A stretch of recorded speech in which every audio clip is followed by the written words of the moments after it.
Tengok ni. Dah belah nampak. Ni yang mampus ni separuh. Separuh mati.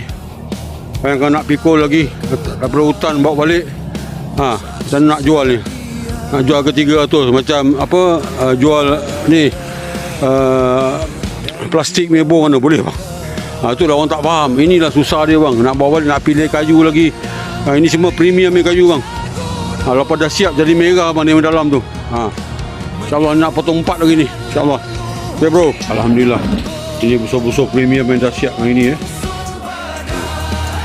Kayu-kayu premium memang kualiti tertinggi lah. Kayu-kayu macam ni.